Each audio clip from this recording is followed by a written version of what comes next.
Mening aziz umidvorim, ko'zimning nuri onamdir. Suyanganimdir xumorim, ko'zimning nuri onamdir. Mening aziz umidvorim, ko'zimning nuri onamdir. Suyanganimdir xumorim, ko'zimning nuri onamdir. Menga oltin zar kerakmas, menga dunyolar kerakmas. Menga oltin zar kerakmas, menga dunyolar kerakmas. Vaqtimga onam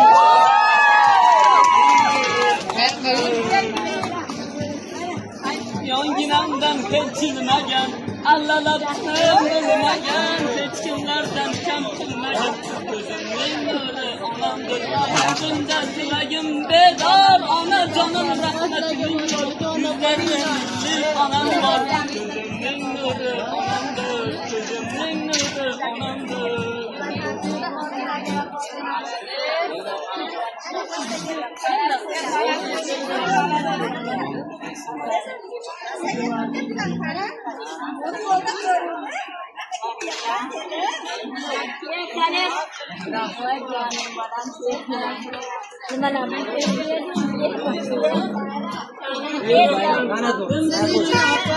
Yürür kafayasına, yürür yandanım sıraya, adamın sayesine. Yalan olur yollarım, güzel oynar sonlarım, kökçe yeter kollarımın, adamın sayesine.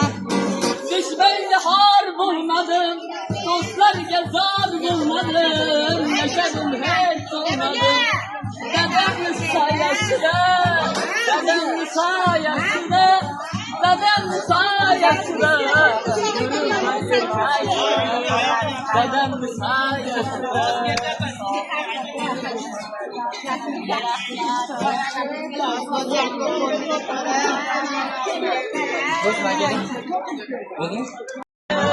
Ayağımız gönlümüz, yapmayı dostum kaçan şiirler.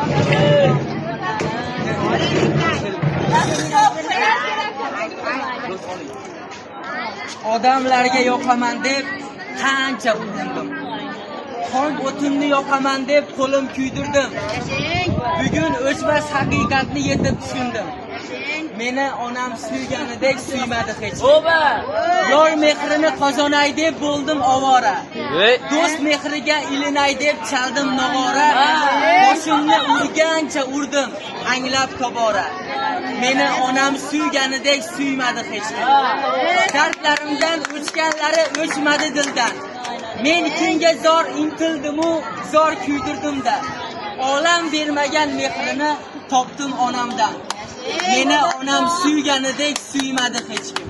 Shoir uchun baxshi bo'ldim she'rlarim bilan. Mag'rur uchun yaxshi bo'ldim g'ururim bilan. Agar meni birov suygan bo'lsa, surim bilan. Meni onam suyganidek suymadi hech kim. Meni onam suyganidek suymadi hech kim.